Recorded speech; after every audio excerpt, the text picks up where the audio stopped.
नमस्कार, मैं हूं SK मंडल। ठीक है, आप सबों को मेरा YouTube चैनल पे बहुत बहुत जो है शुभकामनाएं, बहुत बहुत वेलकम। ठीक है, आज हम लोग पढ़ रहे हैं सेमेस्टर 4 मैथमेटिक्स के बारे में। ठीक है, उसमें एक बुक्स है जिसका नाम है पार्शियल डिफरेंशियल इक्वेशन।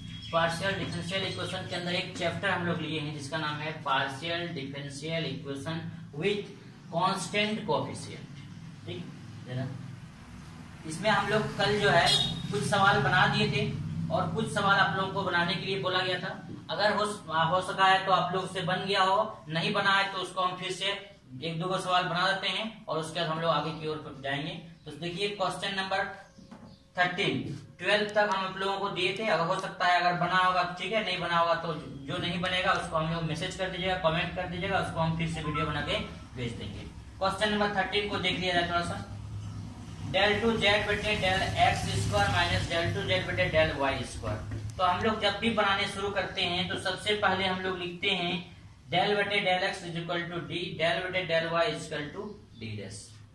तो जहां डेल बटे डेल एक्स है वहां डी बैठा देना है, जहां डेल बटे डेल वाई है वहां डी डैश बैठा देना है। दोनों में जेड है तो जेड कॉमन ले लेंगे और पुट करेंगे D equal to M, D dash equal to 1। तब हम लोग निकालना है ऑक्सिलरी इक्वेशन। ऑक्सिलरी इक्वेशन यहाँ पे हो जाएगा आपका एम स्क्वायर, यहाँ पे हो जाएगा 1 स्क्वायर, यानी एम स्क्वायर माइनस 1 स्क्वायर। इसको लिख सकते हैं ए स्क्वायर माइनस बी स्क्वायर, ए प्लस बी और ए माइनस बी। इससे हम सॉल्व करेंगे तो यहाँ से मेरा एम का मान -1 निकलेगा, यहाँ से एम का मान +1 निकलेगा।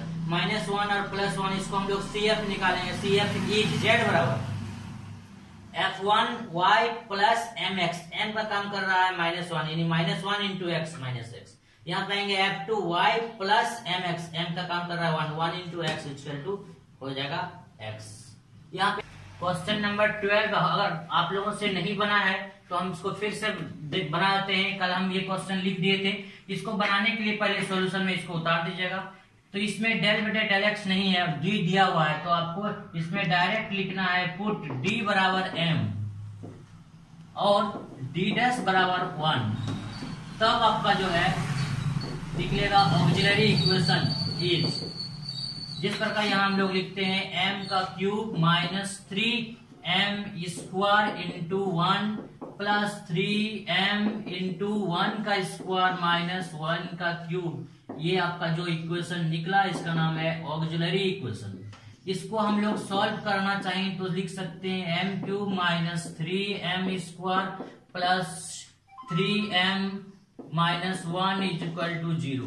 देखिए ये द्विघात समीकरण नहीं है बल्कि ये 3 पावर वाला है, इसको हम लोग कहते हैं क्यूबिक इक्वेशन। तो इस स्थिति में इसको हम लोग सॉल्व डायरेक्ट नहीं कर सकते हैं। तो इसमें से देखिए अगर आपका डायरेक्ट सिंथेटिक डिवीजन में आप ले जाना चाहते हैं तो ले जाइए, या नहीं तो ये हो सकता है दोनों में कुछ कॉमन आ रहा है। देखिए तो कॉमन आने की स्थिति में नहीं है, तो जब भी सब में m रहेगा तो m कॉमन ले लेंगे, नहीं तो हम लोग देखेंगे कि m का मान क्या रख देंगे ये पूरा समीकरण को सेटिस्फाई करेगा। अगर हम m का मान 0 रखते हैं तो ये 0 हो जाएगा, ये 0 हो जाएगा, ये 0 हो जाएगा, -1 बचा, सेटिस्फाई नहीं किया। 1 रखे तो 1 का पावर क्यूब 1 हो जाएगा और यहाँ पे 3 इंटू 1 3 और 1 4 हो जाएगा, -3 और -1 4 हो जाएगा, ये सेटिस्फाई कर दिया, 0 आ गया। इसलिए हम लोग लिखेंगे सिंस m बराबर 1 then equation satisfied. So m बराबर 1 is a root of equation. इस स्थिति में m जो है m बराबर 1 आपका इस समीकरण का मूल हुआ, रूट हुआ, तो 1 से आपको सिंथेटिक डिवीजन कर देना है। सिंथेटिक डिवीजन करने के लिए नियम है इसके साथ जो भी कोफिशिएंट आता है उस कोफिशिएंट को यहाँ लिख दीजिएगा। इसके जस्ट कम वाला पावर 2 है उसका कोफिशिएंट को लिख दीजिएगा, इसके कम वाला पावर को यहाँ लिख दीजिएगा, उसके बाद वाला को यहाँ लिख दीजिएगा। यदि हो सकता है कि यहाँ 3 के बाद 2 नहीं रहता तो इसका स्थान पर 0 होता। तो सबसे पहले इसको उतार देना है, इसके साथ इसको मल्टीप्लाई करना, 1 इंटू 1 यहाँ उतार देना है, इसको जोड़ दीजिए, प्लस करना है यानी हो जाएगा आपका -2। फिर इसके साथ इसको मल्टीप्लाई कीजिएगा, यहाँ हो जाएगा -2, इसको जोड़ देना है तो हो जाएगा 1 के साथ 1 को मल्टीप्लाई कीजिएगा, यहाँ लिखिएगा और ये दोनों को जोड़ दीजिएगा, ये कट गया। अब जो है आपका जो जितना बचा उसको लिख दीजिए। ये क्यूब था, क्यूब में से एक पावर हट गया। अब हम लोग इसको लिख सकते हैं 1m² minus 2m plus 1 equal to 0। इस स्थिति में ये द्विघात समीकरण का काम करने लगा, तो इसको हम लोग लिख सकते हैं m square minus m plus 1। गुना करने पर 1 आना चाहिए, जोड़ने पर 2 आना चाहिए। जोड़िएगा तो आ जाएगा -2, गुना कीजिएगा तो 1 आ जाएगा। इस स्थिति में m कॉमन ले लीजिए, m माइनस 1, यहाँ पर भी कॉमन ले लीजिए, m माइनस 1 इक्वल टू 0। तो हम लोग लिख सकते हैं m माइनस 1 और m माइनस 1। इससे हम लोग लिख सकते हैं m का मान यहाँ से 1 निकलेगा और यहाँ से भी 1 निकलेगा। तब फाइनली आपका जो m आया, फाइनली m का जो मान आपका आया 3 को आया 1 1 1। ये पहले इसका 1 है और 2 1 यहाँ पे आया, तो हम लोग इसलिए लिखेंगे CF is Z is equal to, सबसे पहला है F1 y प्लस mx का मतलब 1 है। अगला स्टेप में चूंकि 3 मान रिपीटेड है इसलिए यहाँ x लगा दीजिएगा, F2 y प्लस x। अब फिर से एक मान है इसलिए अगला स्टेप में आपका हो जाएगा x square F3 y plus x। ये आपका इस क्वेश्चन का आंसर हुआ। इसी तरह जितना सारा क्वेश्चन दिए हैं आप लोग से अगर बन गया होगा तो अच्छी बात है, नहीं बना होगा तो जो नहीं बना उसके लिए कमेंट कर दीजिएगा, व्हाट्सएप में मैसेज कर दीजिएगा, हम उसको वीडियो बना के अगला भेज देंगे। फिर हम आगे की ओर चलते हैं। चलिए थोड़ा सा हम लोग सीख लेते हैं। पीआई निकालने के लिए फॉर्मूला के रूप में 1 plus x to the power -1 रहे बाइनोमियल के रूप में, तो इसमें प्लस माइनस मिलके प्लस माइनस शुरू होगा, प्लस माइनस चलते रहेगा। दोनों जगह माइनस रहेगा तो सब प्लस हो जाएगा, माइनस माइनस प्लस। यहाँ रहेगा प्लस माइनस, तो हम लोग लिखेंगे प्लस माइनस चलेगा। 1 plus minus 2x plus 3x square, मतलब विषम पावर रहेगा वहाँ माइनस लगा देना। जहाँ सम पावर रहेगा x का पावर 0 है, x का पावर 2 है, 4 रहेगा। यहाँ पे देखिए दोनों जगह माइनस है, माइनस माइनस प्लस, सब प्लस हो गया। D means differentiation with respect to x, D dash means differentiate with respect to y, 1 by d means integration with respect to x, 1 by d dash means integration with respect to y। 1 by d रहेगा तो integrate करना है x के respect में। हो सकता है 1 by d square रहे, इसका मतलब d स्क्वायर को हम लोग 2 बार लिख सकते हैं, 2 बार इंटीग्रेट करना है x के रिस्पेक्ट में। जिस प्रकार हम लोग यहाँ लिखे हैं 1 by d को लिख देंगे और इस d का मतलब है इंटीग्रेशन dx का। इंटीग्रेशन जब भी आएगा dx साथ में आएगा, dx का इंटीग्रेशन x हुआ, फिर इस x का इंटीग्रेशन करना है x के रिस्पेक्ट में, तो x स्क्वायर बाई 2। हो सकता है आपको d क्यूब मिल जाए, d क्यूब का होता है 1 by d into D square. 1 by d square का मान अभी तुरंत हम लोग निकाल चुके हैं x स्क्वायर बटे 2। अब फिर से इसको इंटीग्रेट करना है, यानी 1 by 2 को बाहर कर देंगे, x स्क्वायर का इंटीग्रेशन करेंगे, x स्क्वायर का हुआ x क्यूब बाई 3 यानी x cube by 6। 1 by d dash मिल जाए, इसको इंटीग्रेट करना है x के रिस्पेक्ट में, नहीं y के रिस्पेक्ट में। हो सकता है 2 बार मिल जाए होल स्क्वायर, इसका मतलब 1 by d डैश और 1 by d dash. 1 by d dash का मान यहाँ से निकले y, फिर से इसको इंटीग्रेट कीजिएगा y के रिस्पेक्ट में, नहीं y, और फिर से इंटीग्रेट कीजिएगा तो y स्क्वायर बाई 2। d का मीन्स होता है 1 डेल बटे डेल x और d डैश का मतलब है डेल बटे डेल y। चलिए हो सकता है पहले से आपको x दिया रहे और उसके बाद d स्क्वायर रहे, तो इसको हम लोग लिख सकते हैं x का इंटीग्रेशन करना है 2 बार, तो 1 by d लिख देंगे और 1 by d डैश लिख देंगे, फिर d लिख देंगे। इस d स्क्वायर को 2 भाग में बांट देंगे, x लिख देंगे। इस x का इंटीग्रेशन एक बार करना है तो x स्क्वायर बटे 2 आएगा। अब फिर से इसको इंटीग्रेट करेंगे, 2 कांस्टेंट है इसलिए 2 बाहर हो जाएगा, x स्क्वायर का फिर से इंटीग्रेट कीजिएगा तो x क्यूब बाई 3 आएगा, x क्यूब बाई दोनों को मल्टीप्लाई कर दीजिएगा 6। हो सकता है आपका d भी मिले और d डैश भी मिले, ऊपर में रहेगा तो डिफरेंशिएट, नीचे रहेगा तो इंटीग्रेट। तो यहाँ सबसे पहले डिफरेंशिएट करना है, उसके बाद इंटीग्रेट करना है। तो x और d को एक लिख देना है, इस y का एक बार डिफरेंशिएट करना है y के रिस्पेक्ट में, डेल बटे डेल y, यानी y का हो जाएगा 1। तो बच गया आपका ये d डैश और y मिल के आपका हो जाएगा 1। यहाँ बच गया आपका x का इंटीग्रेट करना है, तो x का इंटीग्रेट हो जाएगा x के रिस्पेक्ट में x स्क्वायर बटे 2। पार्टिकुलर हम लोग कॉम्प्लीमेंट्री फंक्शन कंप्लीट कर दिए हैं। अब न्यू उसी का अगला ब्रांच हम लोग पढ़ रहे हैं, particular integral.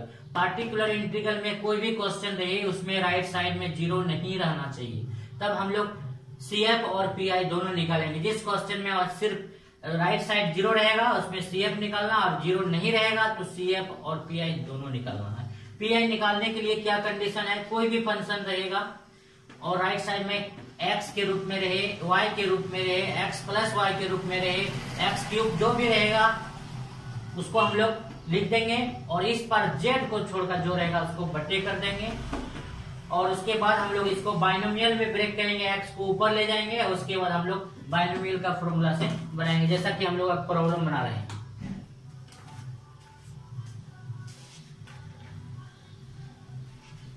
At first we find CF when RHS equal to 0, RHS equal to 0, then d square minus 2d d dash plus d dash square z equal to 0 ले लेंगे। इस स्थिति में हम लोग पुट कर देंगे, पुट d बराबर m and d dash बराबर 1, then ऑक्सिलरी इक्वेशन इज, यहां से मेरा आएगा m square minus 2m plus 1 का स्क्वायर। इस स्थिति में हम लोग यहां से लिख सकते हैं a square minus 2ab plus b square, तो डायरेक्ट भी लिख सकते हैं a माइनस b का होल स्क्वायर। यहां से हम लोग लिख सकते हैं m माइनस 1 और m माइनस 1 इक्वल टू 0, तो मेरा m का मान निकलेगा 1 और 1। तो CF निकालने के लिए हम लोग लिख सकते हैं CF इज z बराबर f1 y प्लस mx, यानी 1 इंटू एक्स को हम लोग डायरेक्ट x लिख देते हैं, plus f2 y plus x, ये मेरा इक्वेशन 1 निकला, ये CF निकला। अब हम लोग आते हैं अगेन फिर PI निकालने के लिए क्या क्या करना है। देखिए आपका क्वेश्चन क्या है, राइट साइड में लिख दीजिएगा 12xy और ये जो आप लिखे हैं यहाँ जो आपका इक्वेशन निकला हुआ है सिर्फ z को छोड़ के उसको आप लिख दीजिएगा। तो यहां से मेरा हुआ d square minus 2d d dash plus d dash का होल स्क्वायर, इसको आप लिख दीजिएगा। इसकी सहायता से हम लोग आगे की सॉल्व करेंगे, जैसा कि इसको हम लोग लिख सकते हैं d माइनस डी डैश का whole square, a square minus 2ab plus b square. तो इस स्थिति में हम लिख सकते हैं 12xy, तो हम d स्क्वायर कॉमन ले लेंगे, क्योंकि बाइनोमियल थ्योरम जो है, बाइनोमियल एक्सपेंशन 1 प्लस समथिंग के साथ लागू होता है या 1 माइनस समथिंग के साथ लागू होता है, तो हमको हर हाल में 1 लाना है। तो 1 लाने के लिए हमने d कॉमन लिया, क्योंकि स्क्वायर है इसलिए d स्क्वायर चला गया। तो यहां से हम लोग लिख सकते हैं d का होल स्क्वायर, मल्टीप्लाई कर देंगे तो ये होल स्क्वायर इसके साथ चला जाएगा, यानी d हो जाएगा, d कट जाएगा, ये आ जाएगा। तो इसको हम लोग ऊपर ले जाएंगे तो बाइनोमियल का काम करेगा 12xy बटे d स्क्वायर, और ये ऊपर जाएगा तो इसको हम लोग लिख सकते हैं 1 माइनस डी डैश बटे d का होल पावर माइनस 2, तो 12xy बटे d स्क्वायर, और यहां से मेरा मान आ जाएगा। अभी तुरंत हम आप लोगों को सिखाए 1 minus x to the power minus 2 रहेगा, यानी दोनों जगह माइनस रहने से प्लस से शुरू होता है, 1 plus 2x plus 3x square plus plus चलेगा। तो यहां से आप लिख सकते हैं कितना, 1 plus 2x 2 into x D dash बटे D plus 3 into D dash बटे डी का होल स्क्वायर प्लस चलेगा। इस स्थिति में आप यहां से 12xy को रहने दीजिए और इस d स्क्वायर को इसके साथ मल्टीप्लाई कर दीजिए, तो यहां से मेरा आ जाएगा 1 by D square plus 2d dash बटे d और d स्क्वायर मिलके हो जाएगा d क्यूब, प्लस यहाँ पे आपका हो जाएगा 3d डैश स्क्वायर पहले से है और d डैश स्क्वायर और ये मिलके d का पावर हो जाएगा 4 प्लस चलेगा। तब इस 12 को भी xy को भी उसके साथ मल्टीप्लाई कर देंगे तो हो जाएगा 12xy बटे डी स्क्वायर, यहाँ से 2 से मल्टीप्लाई कीजिएगा तो हो जाएगा 24xy डी डैश बटे डी का पावर क्यूब, प्लस इसके साथ इसको मल्टीप्लाई कीजिएगा तो हो जाएगा 36xy डी डैश का स्क्वायर बटे डी का पावर 4 प्लस चलेगा। बहुत सारा देखिए, हमने कहा आपको यदि y मीन्स होता है इसमें डी रहेगा तो 1/d है, इसने इंटीग्रेट करना है 2 बार। डी देखिए पी आई हम लोग लिखे हैं, जिसमें इसमें जो है डेल नहीं है, डी डैश नहीं है, इसलिए हम लोग y को और 12 को कांस्टेंट मान लिए। चूंकि d है तो integration with respect to x होगा, इसलिए x को लिख दिए। यहाँ d डैश है, इसलिए d डैश जो है मतलब होता है डेल बटे डेल y, तो d डैश को y के साथ लिख दिए, बाकी सबको एक साथ लिख दिए। यहाँ पे d डैश है इसलिए y के साथ लिख दिए। तो यहाँ से हम लोग लिख देंगे 12y, और इस x का इंटीग्रेशन करना है 2 बार। तो x का इंटीग्रेशन करना है 2 बार। देखिए जिस प्रकार हम लोग डी स्क्वायर को लिख सकते हैं, d और d 1/d मतलब integration with respect to x, एक बार इंटीग्रेशन करेंगे तो x स्क्वायर बाई 2 होगा, तो 1/2 कांस्टेंट चला गया। फिर से इस 1/d का मतलब फिर से इंटीग्रेट करेंगे तो x क्यूब बाई 3 होगा, यानी 2 और 3 मिला के हो जाएगा 6। तो यहाँ से मेरा आएगा x का पावर 3 बटे 6, ये मेरा हुआ x का 2 बार इंटीग्रेशन। तो यहाँ से हम लोग इसको लिख देंगे x क्यूब बटे 6। अब यहाँ पे फिर से आइए 24x और बटे d का पावर क्यूब। देखिए तो इसको हम लोग लिख सकते हैं del dash y। Del dash y का मतलब है एक बार डिफरेंशिएट करना है y की रिस्पेक्ट। डेल का मतलब है डेल बटे डेल y, और y लिख देंगे तो डेल y बटे डेल x, इसको हम लोग लिख सकते हैं 1। यानी यहाँ से मेरा जो है इसका मान आ जाएगा 1।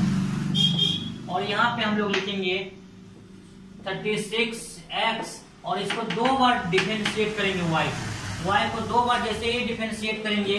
देखिए यहाँ लिखे हैं डेल डैश स्क्वायर y, यानी इसको डेल डैश और डेल डैश, एक बार डेल डैश y का मान यहाँ से निकालिए 1 का, फिर से अगर आप डिफरेंशिएट कीजिएगा डेल बटे डेल y, कांस्टेंट का 0 होता है। इसका मतलब जितना वेरिएबल का पावर रहेगा उससे ज्यादा पावर हो गया तो उसका मान 0 हो जाएगा। इस स्थिति में इसका मान हो गया आपका 0, अब बटे हो जाएगा d का पावर 4। इसी तरह चलेगा। अब अगला हम लोग आते हैं 12y, इसका x क्यूब बटे कितना है 6। अब यहाँ पे देखिए इसको 3 बार इंटीग्रेशन करना है, इसको 3 बार इंटीग्रेशन करना है, किसको x को।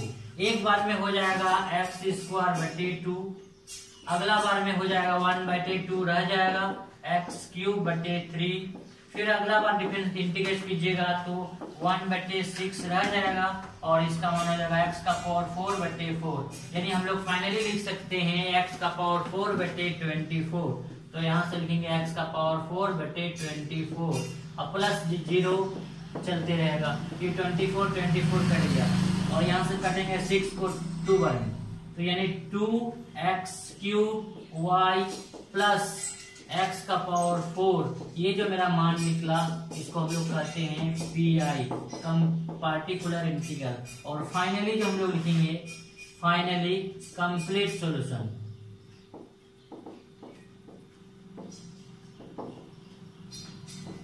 Is z equal to CF plus PI। तो CF का मान आपका जो कितना निकला था F1 y plus x F2 y plus x 1 निकला था, और इस स्थिति में यहाँ से मेरा मान आएगा 2x cube y plus x का पावर 4, यानी यही मेरा मान आया। इसको हम लोग कहते हैं CF और PI दोनों। जब राइट साइड में 0 रहेगा तो ओनली CF, जब 0 के अलावा कुछ रहे x y या x plus y x cube, जब भी x और y के रूप में रहेगा उसको हम लोग ऊपर ले जाएंगे और बाइनोमियल के रूप में बनाएंगे। तो इस तरह का बहुत सारा क्वेश्चन है, हम 2-4 क्वेश्चन आप लोगों को दे देते हैं। ठीक, अगर आप लोग कोशिश कीजिएगा बन जाए तो अति उत्तम है, और नहीं बने तो उसके बारे में जो है कमेंट कर दीजिएगा, मैसेज कर दीजिएगा, हम फिर से आपको भेज देंगे। ठीक, स्टार्ट। क्वेश्चन हम आप लोगों को एक बना दिए और 4 सवाल आप लोग को हम दे दिए। क्वेश्चन नंबर 2, क्वेश्चन नंबर 3, 4 और 5 आप लोग कोशिश कीजिएगा। आप कितना समझे, आपको कितना प्राप्त हुआ, इससे कितना लाभ हुआ। अगर आपसे ये क्वेश्चन बन जाता है तो हम समझेंगे कि चलिए आगे 2-4 और क्वेश्चन है हम दे देंगे। अगर बाई चांस आपसे नहीं बनता है तो उसके लिए कमेंट कीजिएगा, मैसेज कर दीजिएगा, फिर से हम आपके लिए है ना वीडियो बना के भेज देंगे। आज के लिए बहुत बहुत धन्यवाद।